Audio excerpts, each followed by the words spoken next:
예, 피고인이 직접 반대 신문하실 거죠? 네. 예, 마이크만 좀 써주십시오. 예.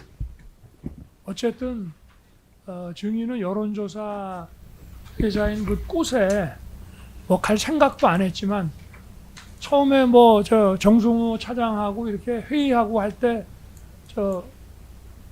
담당 업무를 배정받을 때는 어쨌든 꽃으로 배정은 받았잖아요. 네, 그렇습니다. 몇 명 가기로 돼 있었다 그랬죠?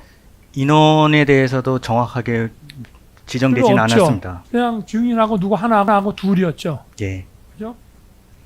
그러고 요것부터 먼저 물어봐야 되겠네. 증인의 직책이 그 당시에 작년 12월 3일 당시에 방첩사 사이버 보안실장입니까? 군사 보안실장입니까? 사이버 보안실장입니다. 사이버 보안 업무를 하신 지는 좀 되나요? 네, 그렇습니다. 어느 정도 경력을 가지고 계세요? 생활에서 한 절반 이상은 사이버 보안 업무. 사이버 보안. 그러시군요. 지금은 어떤 업무를 혹시? 지금도 동일한 동일한 업무를 하고 계세요? 있습니다. 그러면 이 사이버 보안이라는 거는 보통 그냥 우리가 쉽게 말해서 방첩사가 관리하고 있는 어떤 디지털 그 정보라든지 사이버 그 이런 정보들을 이 해킹을 당하거나 어디 불법으로 유출되는 거를 막는 일이 사이버 보안 업무라고 볼 수 있나요? 예방 업무에 더 가깝다고 보시면. 그러니까 예방은? 예. 네. 그 그러니까 방첩사가 가지고 있는 어떤 그 소위 IT 정보들의 어떤 부당하거나 불법적인 유출을 막는 거, 그걸 예방하는 업무들. 군 방첩사가 아니라 군에 그러니까 갖고 군의 있는- 전체, 그렇죠. 예, 방첩사가 군 전체의 예. 저 정보를. 그러면은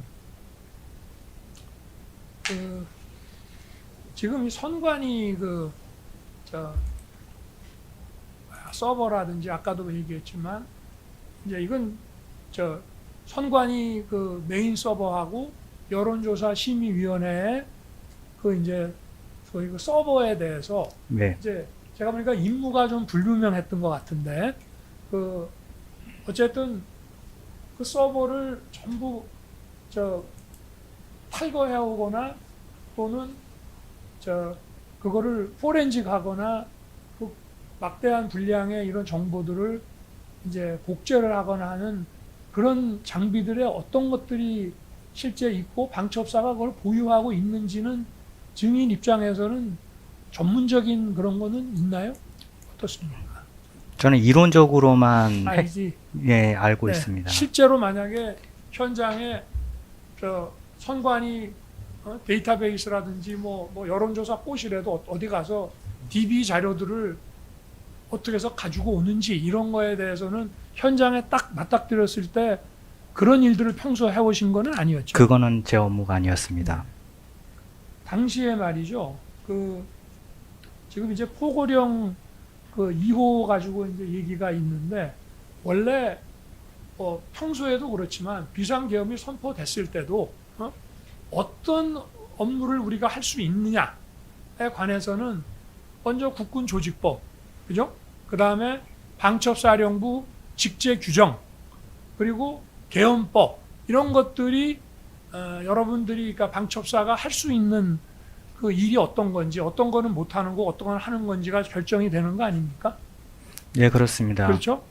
포고령에 없는 거라도 이런 규정상 할 수 있는 건 하는 거고 포고령에 있는 거라 하더라도 방첩사의 어떤 계엄법이라든가 방첩사의 직제 규정에 없는 거는 못 하는 거죠. 못합니다. 그렇죠? 네. 근데 이제 그 계엄법이라고 하는 걸 보면은 뭐 이거는 좀 약간 상식적인 거지만 이제 또 법을 전공하신 분이 아닌 경우는 상식이 아닐 수도 있기 때문에 제가 한번 여쭤보는 겁니다. 일단 이 계엄이라고 하는 거는 이게 어떻게 보면 유사 군정 비슷한 거라 계엄이 딱 선포가 되면은 이 계엄 당국이 입법부를 제외하고는 행정 사법 업무를 직접 관장하거나 또는 지휘 감독할 수 있는 권한이 법에 의해서 주어진다는 거는 혹시 알고 계시나요? 그건 알고 있습니다. 알고 있죠. 예. 그러면은 하여튼 어떤 정부 부처에 들어가서 예를 들어서 뭐 수사 목적으로 뭐를 압수해 온다든가 하는 거는 별도 문제지만 뭐 저 어디에 가서 거기에 있는 무슨 자료라든가 또 저 어떤 DB의 현황이라든가 이런 것들을 저 점검하고 확인하는 거는 그거는 저 계엄 시에는 계엄 당국이 할 수 있는 일인가요, 아닌가요? 그것도 절차를 따라서 절차에 맞게 적법하게 해야지 그냥 떼어오라고 이렇게 지시를 하면은 그거는 아니, 안 떼우는 맞습니다. 거 말고 가서 만약에 점검을 한다 그러면은 점검을 하더라도 그것도 특별수사관 그 자격이 돼야 되는데 저희는 아니었습니다. 아니었죠. 예. 그러니까 쉽게 말해서 그 일반 방첩사 그 군 정보 탈취라든지 간첩 사건에 대한 수사 권한이 있느냐 여부를 떠나서 계엄사령부 산하에 지금 합동수사부서가 아직 설치가 안 돼 있었죠. 당시에 당시- 돼 있는지 안 돼 있는지를 명확하지 않았기 때문에 그걸 확인해 달라고 요청한 겁니다. 그런 거죠.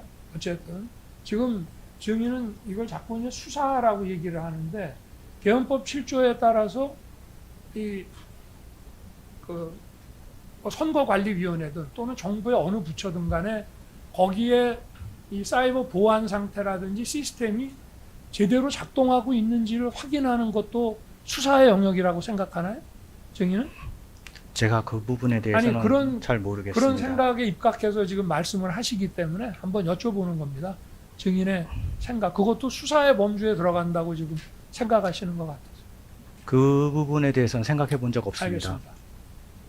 그러면은 다른 거는 어쨌든 국가의 저 행정 사법 업무에 대해서 계엄 당국이 관장할 수 있는 권한을 가지는 게 이제 계엄법인데 민간 그 기업이라든가 민간인의 뭐 주거라든가 뭐 사무실이라든가 이런 데는 그거는 그야말로 수사 목적으로 영장을 받아 가든지 아니면 이 포고령이라고 하는 거는 저 금지하는 거라 이걸 위반했을 때 형사 처벌을 하는 문제란 말이에요.